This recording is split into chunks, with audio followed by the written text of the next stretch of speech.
Hello दोस्तों, नमस्कार। मैं सचिन सर स्वागत करता हूं आपका इंपॉर्टेंट एमसीक्यू टेस्ट सीरीज में। करंट अफेयर के साथ साथ सब्जेक्ट के भी क्वेश्चन होंगे, तो स्टार्ट करते हैं इस सीरीज को। पहला प्रश्न है आपका, पीएम केयर फंड यानी कि प्रधानमंत्री राष्ट्रीय राहत कोष की स्थापना किस वर्ष की गई थी? तो किस वर्ष स्थापित किया गया था पीएम केयर फंड को, प्रधानमंत्री राष्ट्रीय राहत कोष को? तो बहुत ही बढ़िया प्रश्न है। वर्ष 1948 में, याद रखिएगा, वर्ष 1948 में पीएम केयर फंड की स्थापना की गई थी। और ऐसा भी प्रश्न पूछा जा सकता है कि प्रधानमंत्री राष्ट्रीय राहत कोष यानी पीएम केयर फंड की स्थापना किस प्रधानमंत्री के कार्यकाल के दौरान की गई थी? तो प्रधानमंत्री जवाहरलाल नेहरू के कार्यकाल के दौरान प्रधानमंत्री राष्ट्रीय राहत कोष की स्थापना की गई थी।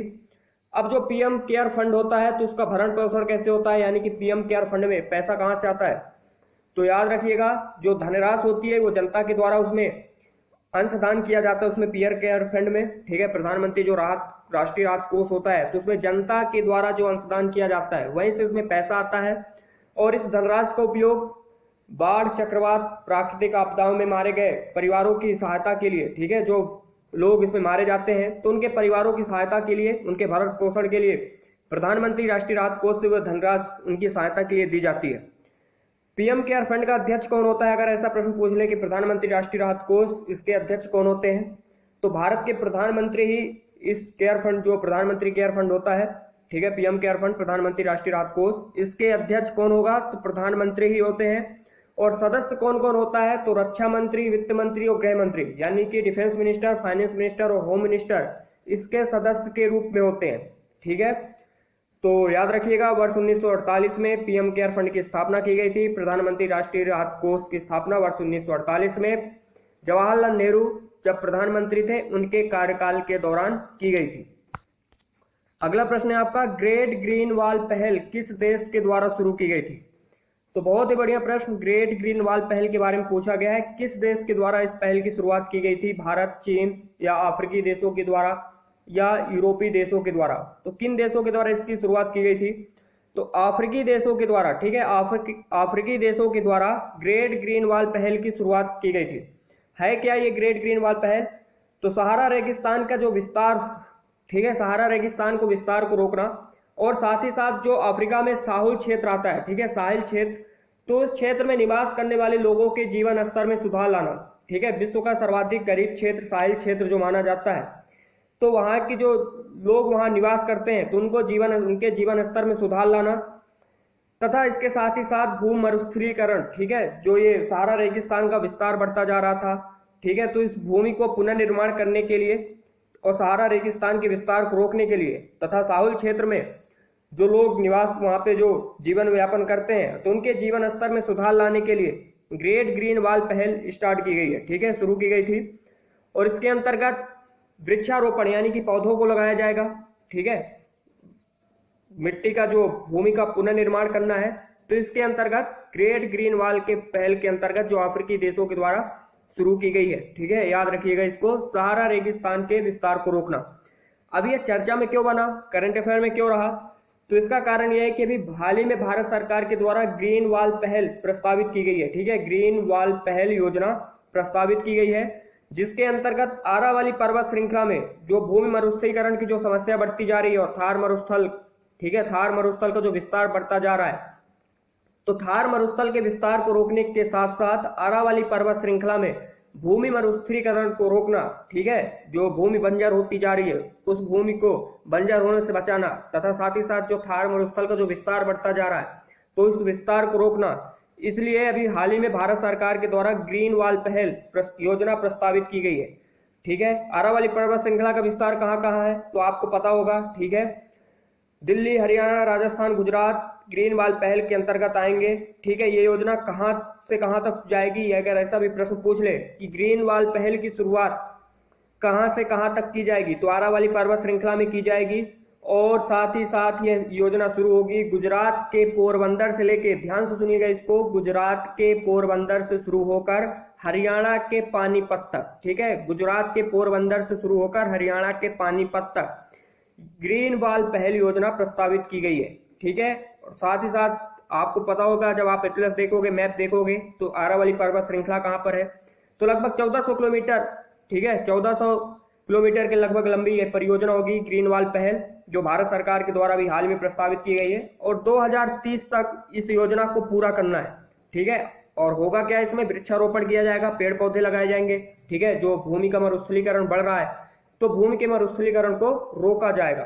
तो 2030 तक में इस योजना को पूरा करना है, और लगभग 1400 किलोमीटर की लंबी योजना है भारत सरकार के द्वारा प्रस्तावित। और इसीलिए अभी हाल में ही ये ग्रेट ग्रीन वॉल जो ये पहल थी, ये चर्चा का विषय बनी थी। ठीक है, तो ग्रेट ग्रीन वॉल पहल किसके द्वारा शुरू की गई थी, तो अफ्रीकी देशों के द्वारा शुरू की गई थी, और लगभग 20 देश हैं जो अफ्रीका में इस योजना के अंतर्गत, मतलब कि ग्रेट ग्रीन वॉल पहल के अंतर्गत आते हैं।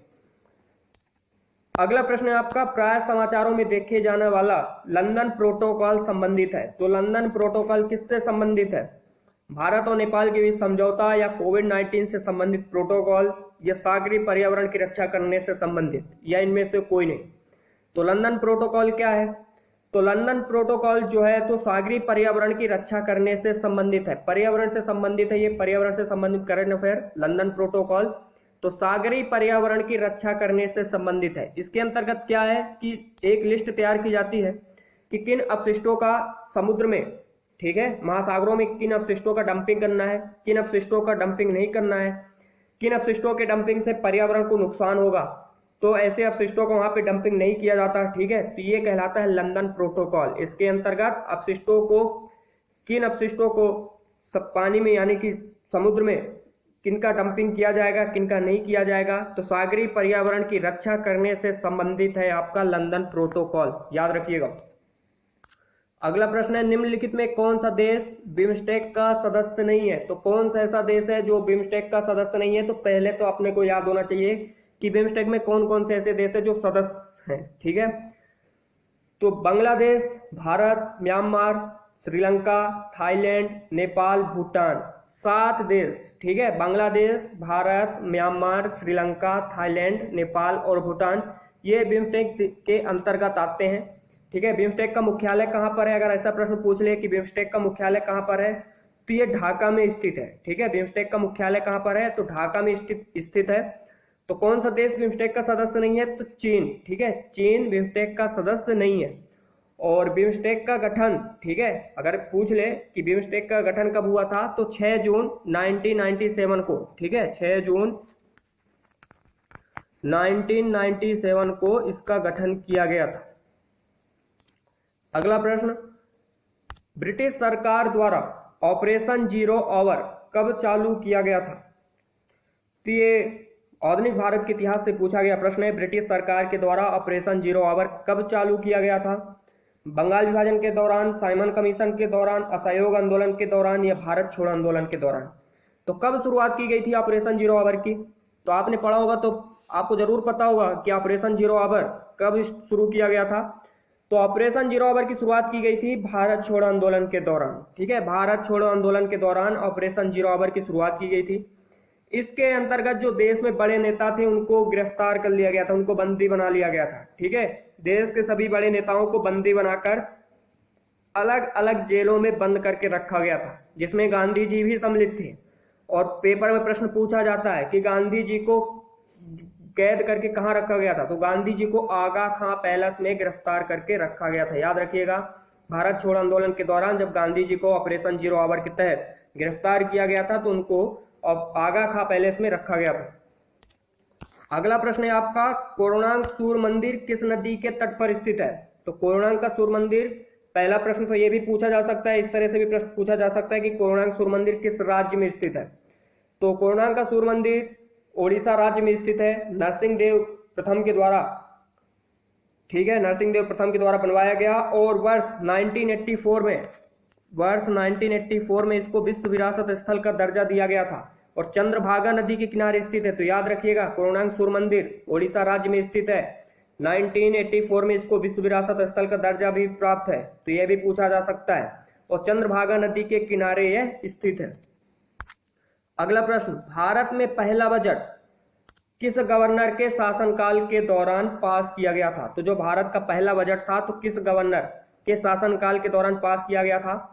तो भारत का पहला बजट लॉर्ड कैनिंग, ठीक है, लॉर्ड कैनिंग के शासनकाल के दौरान पास किया गया था। अब अगर ऐसा भी पूछ ले कि भारत का पहला बजट, ठीक है, भारत का पहला बजट किसके द्वारा पेश किया गया था, तो जेम्स विल्सन के द्वारा, ठीक है, जेम्स विल्सन के द्वारा भारत का पहला बजट लॉर्ड कैनिंग के शासनकाल में, ठीक है, लॉर्ड कैनिंग के शासनकाल में 18 फरवरी 1860, ठीक है, 18 फरवरी 1860 को पेश किया गया था जेम्स विल्सन के द्वारा। और अगर ऐसा प्रश्न पूछ ले कि स्वतंत्र भारत का पहला बजट कब पास किया गया था या किसने पेश किया था, तो स्वतंत्र भारत का पहला बजट 26 नवंबर 1947 को वित्त मंत्री आर के षणमुगम शेट्टी के द्वारा, ठीक है, वित्त मंत्री कौन थे, आर के षणमुगम शेट्टी, इनके द्वारा पेश किया गया था। और स्वतंत्र भारत के पहले वित्त मंत्री थे, याद रखिएगा, ऐसा भी प्रश्न पूछ लेता है कि स्वतंत्र भारत के पहले वित्त मंत्री कौन थे, तो आर के षणमुगम शेट्टी के द्वारा, ठीक है, पेश किया गया था। तो स्वतंत्र भारत का पहला जो बजट था किस गवर्नर के शासनकाल के दौरान पेश किया गया, लॉर्ड कैनिंग के। अगला प्रश्न है आपका, किस अंतरराष्ट्रीय संस्था के द्वारा मानव विकास सूचकांक जारी किया जाता है, तो किस अंतरराष्ट्रीय संस्था के द्वारा मानव विकास सूचकांक जारी किया जाता है, तो संयुक्त राष्ट्र विकास कार्यक्रम, ठीक है, यूएनडीपी इसको बोलते हैं, यूएनडीपी। तो संयुक्त राष्ट्र विकास कार्यक्रम के द्वारा मानव विकास सूचकांक जारी किया जाता है। अब मानव विकास सूचकांक की अवधारणा किसने रखी थी, ऐसा भी प्रश्न बनता है कि मानव विकास सूचकांक की अवधारणा किसने रखी थी, तो पाकिस्तान के अर्थशास्त्री थे महबूब उल हक, इनके द्वारा, ठीक है, महबूब उल हक पाकिस्तान के अर्थशास्त्री थे, इन्होंने मानव विकास सूचकांक की अवधारणा रखी थी, ठीक है, याद रखिएगा, याद कर लीजिए इसको कि मानव विकास सूचकांक की अवधारणा किसने रखी थी, तो पाकिस्तानी अर्थशास्त्री महबूब उल हक, इनके द्वारा रखी गई थी, ठीक है। और पहला मानव विकास सूचकांक कब पेश किया गया था, अगर ऐसा प्रश्न पूछ ले कि पहला मानव विकास सूचकांक कब पारित किया गया था, तो पहला मानव विकास सूचकांक वर्ष 1990 में जारी किया गया था, ठीक है, वर्ष 1990 में जारी किया गया था। किसके द्वारा जारी किया जाता है, तो संयुक्त राष्ट्र विकास कार्यक्रम के द्वारा जारी किया जाता है, ठीक है। और संयुक्त राष्ट्र विकास कार्यक्रम, ठीक है, यूएनडीपी, इसका मुख्यालय कहाँ पे है, तो इसका मुख्यालय न्यूयॉर्क में स्थित है, ठीक है, न्यूयॉर्क में इसका मुख्यालय स्थित है। और इसका कार्य क्या होता है यूएनडीपी का, संयुक्त राष्ट्र विकास कार्यक्रम का, कि गरीबी, ठीक है, गरीबी को दूर करना, असमानताओं को दूर करना, तो इनके लिए काम करता है। और अभी हाल में जो 2019 में जो रिपोर्ट, ठीक है, जो आई थी मानव विकास सूचकांक रिपोर्ट 2019 जो जारी की गई थी, तो इसमें भारत की रैंक क्या थी, तो भारत की रैंक 129 थी, याद रखिएगा। नॉर्वे, स्विट्जरलैंड, आयरलैंड, जर्मनी, ये सब पहले स्थान में थे, ठीक है, शीर्ष स्थान में। और भारत की रैंक क्या थी, तो भारत की रैंक थी 129। और पहला मानव विकास सूचकांक कब जारी किया गया था, तो याद रखिएगा वर्ष 1990 में जारी किया गया था। किसके द्वारा जारी किया जाता है, तो संयुक्त राष्ट्र विकास कार्यक्रम के द्वारा जारी किया जाता है। अगला प्रश्न है आपका, किस राज्य में विशाखापट्टनम बंदरगाह स्थित है, तो बहुत ही बढ़िया प्रश्न है, आसान सा प्रश्न कि किस राज्य में विशाखापट्टनम बंदरगाह स्थित है, तो आपको पता होगा कहां पर स्थित है, किस राज्य में, तो आंध्र प्रदेश में, ठीक है, आंध्र प्रदेश राज्य में विशाखापट्टनम बंदरगाह स्थित है। बंदरगाहों से भी प्रश्न पूछ लेता है कि कांडला बंदरगाह कहाँ स्थित है, विशाखापट्टनम बंदरगाह कहाँ स्थित है, तो इसके बारे में जानकारी होनी जरूरी है। तो विशाखापट्टनम बंदरगाह कहाँ स्थित है, आंध्र प्रदेश राज्य में स्थित है। अगला प्रश्न, हाल ही में चर्चा में रहा एक्सोमार्स मिशन संबंधित है, तो एक्सोमार्स मिशन किससे संबंधित है, नासा, इसरो या यूरोपियन स्पेस एजेंसी से, किससे संबंधित है एक्सोमार्स मिशन, और हाल ही में यह चर्चा का विषय रहा करंट अफेयर में। तो एक्सोमार्स मिशन संबंधित है आपका यूरोपियन स्पेस एजेंसी से, ठीक है, यूरोपियन स्पेस एजेंसी से। जुलाई 2020 में इस मिशन को, ठीक है, यह मिशन तो जुलाई 2020 में इसको लागू किया जाना था, लेकिन यह 2022 तक इसको स्थगित कर दिया गया है, ठीक है। जुलाई 2020 में यह मिशन जाता, लेकिन इसको 2022 तक स्थगित कर दिया गया है। और ये जो मिशन है तो किसका है, तो यूरोपीय स्पेस एजेंसी का है, ठीक है। तो याद रखिएगा एक्सोमार्स मिशन किससे संबंधित है, यूरोपियन स्पेस एजेंसी से। इसको अभी हाल ही में 2022 तक स्थगित कर दिया गया है। अगला प्रश्न है आपका, दिए गए कथनों में से असत्य कथन का चुनाव कीजिए, तो कौन सा कथन असत्य है, इसको चुनाव करना है। पहला कथन है आपका, संविधान के भाग 2 में नागरिकता संबंधी प्रावधान है। दूसरा कथन है आपका, 5 वर्षों से बिना किसी पूर्व सूचना के बाहर निवास करने वाले व्यक्ति की नागरिकता से वंचित किया जा सकता है। तीसरा कथन है आपका संविधान संसद को नागरिकता संबंधी कानून बनाने का अधिकार देता है। और चौथा, भारत में एकल नागरिकता का प्रावधान इंग्लैंड से लिया गया है। तो इसमें कौन सा कथन गलत होगा? तो पहला कथन तो बिल्कुल सही है, संविधान के भाग 2 में नागरिकता संबंधी प्रावधान है, बिल्कुल सही है। संविधान के भाग 2 में अनुच्छेद 5 से लेकर 11 तक नागरिकता संबंधी प्रावधान है, ठीक है। आर्टिकल 5 से लेकर 11 तक नागरिकता संबंधी प्रावधान है। दूसरा कथन जो कहा गया है कि 5 वर्षों से बिना किसी पूर्व सूचना के बाहर निवास करने वाले व्यक्ति की नागरिकता से वंचित किया जा सकता है। अगर उसने सूचना नहीं दी है, 5 वर्षों से बिना किसी पूर्व सूचना के भारत से बाहर रह रहा है, तो उसकी नागरिकता वंचित किया जाएगा। तो यहाँ पे 5 वर्ष ना होके 7 वर्ष होगा, ये याद रखिएगा। 7 वर्षों से अगर कोई व्यक्ति बिना किसी पूर्व सूचना के बाहर निवास कर रहा है, ठीक है, भारत से, तो उसकी नागरिकता से उसको वंचित किया जा सकता है। तीसरा कथन बिल्कुल सही है, संविधान संसद को नागरिकता संबंधी कानून बनाने का अधिकार देता है, ठीक है। तो ये भी प्रश्न ऐसा पूछ लिया जाता है कि नागरिकता संबंधी कानून बनाने का अधिकार किसके पास है। और भारत में एकल नागरिकता का प्रावधान कहाँ से लिया गया है? तो इंग्लैंड से लिया गया है, ये याद रखिएगा, ठीक है। तो कौन सा इसमें असत्य कथन कौन सा है? बी, ठीक है, 7 वर्ष होगा। अगला प्रश्न है आपका, हाल ही में चर्चा में रहा आर्टेमिस मिशन संबंधित है। तो ये आर्टेमिस मिशन किससे संबंधित है? तो ये संबंधित है चंद्रमा की सतह पर इंसानों को भेजने से, ठीक है। नासा का मिशन था, नासा का मिशन है ये आर्टेमिस मिशन।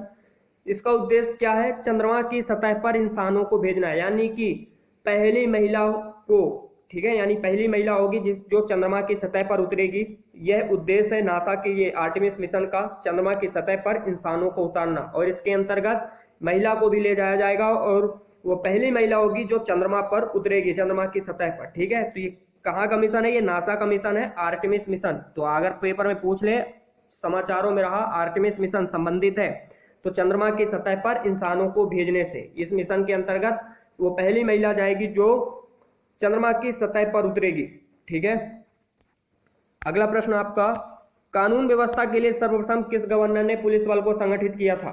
ठीक है, तो ये जो पुलिस होती है, पुलिस पद, तो पुलिस बल को किसने संगठित किया था, किस गवर्नर ने? तो बहुत ही आसान सा प्रश्न है, किसने किया था? लॉर्ड कॉर्नवालिस ने, ठीक है। लॉर्ड कॉर्नवालिस के द्वारा पुलिस बल को संगठित किया गया था। और पुलिस में जो एसपी का पद होता है, ठीक है, पुलिस में जो एसपी का पद होता है, इस पद की व्यवस्था किसने की थी? तो लॉर्ड मेयो ने की थी, ठीक है, याद रखना। लॉर्ड मेयो के द्वारा जो पुलिस में एसपी पद का होता है, तो उसकी व्यवस्था किसने की थी? लॉर्ड मेयो ने। और पुलिस पद की व्यवस्था, पुलिस बल को संगठित किसने किया था? तो लॉर्ड कॉर्नवालिस ने किया था। अगला प्रश्न है आपका, भूपर्पटी यानी क्रस्ट में सर्वाधिक पाए जाने वाला तत्व है। और यह प्रश्न अधिकतर बहुत बार एमपीपीएससी, ठीक है, पूछा जा चुका है। ऐसे प्रश्न पूछे जाते हैं कि भूपर्पटी यानी क्रस्ट में सर्वाधिक पाए जाने वाला तत्व कौन सा है? तो ऑक्सीजन, ठीक है, याद रखिएगा, ऑक्सीजन, ठीक है। सबसे ज्यादा भूपर्पटी में, क्रस्ट में क्या पाया जाता है? ऑक्सीजन, लोहा, मैग्नीशियम, कैल्शियम। तो ऑक्सीजन सबसे ज्यादा ये पाया जाने वाला तत्व है। अगला प्रश्न है आपका, झीलों की वाटिका या हजार झीलों का देश किसे कहा जाता है? तो झीलों की वाटिका या हजार झीलों का देश किसे कहा जाता है? फिनलैंड को, ठीक है, फिनलैंड को झीलों की वाटिका या हजार झीलों का देश कहा जाता है। अगला प्रश्न है आपका, भारतीय राष्ट्रीय कांग्रेस द्वारा पूर्ण स्वराज का प्रस्ताव किस अधिवेशन में पारित किया गया था? तो भारतीय राष्ट्रीय कांग्रेस के द्वारा पूर्ण स्वराज, ठीक है, पूर्ण स्वराज का प्रस्ताव किस अधिवेशन में पारित किया गया था? तो लाहौर अधिवेशन में, ठीक है, वर्ष 1929 में। अगर ऐसा भी प्रश्न पूछ ले कि किस वर्ष पारित किया गया था, तो 1929, ठीक है, वर्ष 1929 में, 1929 में। और किसने अध्यक्षता की थी? अगर ऐसा प्रश्न पूछ ले कि लाहौर अधिवेशन में जब पूर्ण स्वराज प्रस्ताव पारित किया गया था तो उसकी अध्यक्षता किसने की थी? तो किसने की थी? जवाहरलाल नेहरू के द्वारा, ठीक है, जवाहरलाल नेहरू के द्वारा अध्यक्षता की गई थी वर्ष 1929 के लाहौर अधिवेशन की, जिसमें पूर्ण स्वराज का प्रस्ताव पारित किया गया था, यानी पूरी तरह से आजादी चाहिए। और साथ ही साथ सविनय अवज्ञा आंदोलन प्रारंभ करने की अनुमति भी दी गई थी। तो अगर ऐसा भी प्रश्न पूछ ले कि किस अधिवेशन के अंतर्गत सविनय अवज्ञा आंदोलन प्रारंभ करने की अनुमति दी गई थी, तो लाहौर अधिवेशन के अंतर्गत वर्ष 1929, ठीक है। अगला प्रश्न है आपका, मोपला विद्रोह, ठीक है, मोपला विद्रोह कहाँ की घटना है? बंगाल, मद्रास, उड़ीसा, केरल। तो कहाँ की घटना है मोपला विद्रोह? बहुत ही महत्वपूर्ण प्रश्न। तो मोपला विद्रोह है केरल की घटना, ठीक है। एक यह किसान आंदोलन है। तो मोपला विद्रोह कैसा आंदोलन, विद्रोह था? किसान विद्रोह था, ठीक है। केरल के मालाबार तट पे किसानों के द्वारा मोपला विद्रोह की घटना को अंजाम दिया गया था। मुस्लिम किसान थे, उन्होंने जमींदारों के विरुद्ध यह आंदोलन चलाया था, मोपला विद्रोह। और जमींदारों के विरुद्ध क्यों चलाया गया था? क्योंकि जमींदार टैक्स बढ़ा देते थे, उनकी जमीन को हड़प लेते थे, ठीक है। तो ये किसानों के द्वारा, ठीक है, किसान थे वो, किसानों के द्वारा ये घटना को अंजाम दिया गया था, मोपला विद्रोह। कहाँ की घटना है? तो केरल की घटना है, याद रखिएगा इसको, केरल। अगला प्रश्न है आपका, नाबार्ड की स्थापना किस वर्ष की गई थी? नाबार्ड, ठीक है। तो नाबार्ड यानी कि राष्ट्रीय कृषि और ग्रामीण विकास बैंक, नाबार्ड, ठीक है, राष्ट्रीय कृषि और ग्रामीण विकास बैंक, नाबार्ड की स्थापना किस वर्ष की गई थी? तो वर्ष 1982 में, ठीक है, 12 जुलाई 1982, 1982 में। शिवरमन सिंह समिति, अगर समिति का भी नाम पूछ ले कि नाबार्ड की स्थापना किस समिति के आधार पर की गई थी, तो शिवरमन सिंह समिति, ठीक है, याद रखना, ये समिति का भी नाम पूछा जा सकता है, शिवरमन समिति, शिवरमन समिति, ठीक है।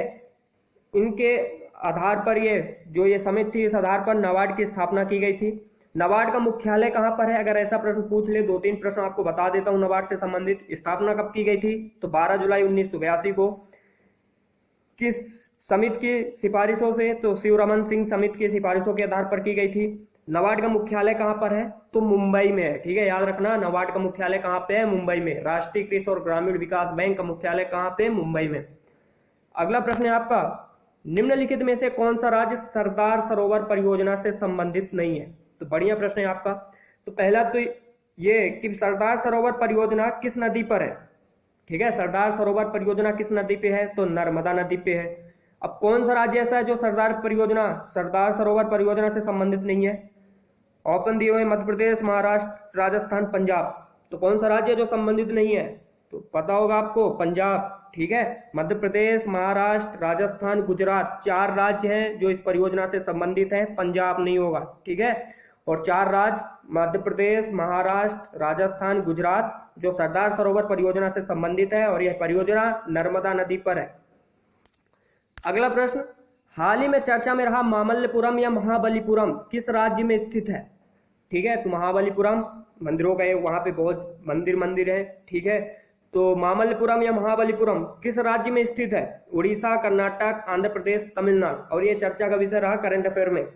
तो मामल्लपुरम या महाबलीपुरम किस राज्य में स्थित है? तो तमिलनाडु राज्य में, ठीक है, तमिलनाडु राज्य में स्थित है। और ये पांडव जो पल्लव थे, तो पल्लव शासकों के समय, यानी पल्लव शासकों के शासनकाल के दौरान एक महत्वपूर्ण बंदरगाह था महाबलीपुरम, ठीक है, पल्लव शासकों के अधीन महत्वपूर्ण बंदरगाह था। और अभी पिछले साल ही चीन के राष्ट्रपति और भारत के प्रधानमंत्री के बीच औपचारिक बैठक हुई थी यहाँ पे, ठीक है, महाबलीपुरम में। तो ये चर्चा का विषय था। और ऐसे भी आपसे प्रश्न पूछा जा सकता है कि महाबलीपुरम, ठीक है, बहुत मंदिर है वहां पे, तो महाबलीपुरम किस राज्य में स्थित है? तो याद रखना, महाबलीपुरम किस राज्य में स्थित है? सेवन पगोड़ा के नाम से जाना जाता है, ठीक है, तो तमिलनाडु राज्य में, ठीक है, याद रखना, महाबलीपुरम या मामल्लपुरम भी उसको कहा जाता है, कहां पर है? तमिलनाडु राज्य में।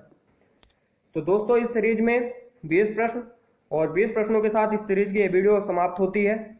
मिलते हैं फिर अगले वीडियो में। वीडियो अगर आपको अच्छी लगी हो तो शेयर जरूर करिएगा दोस्तों के साथ, और चैनल को जरूर सब्सक्राइब कर लीजिएगा, वीडियो को लाइक करिएगा।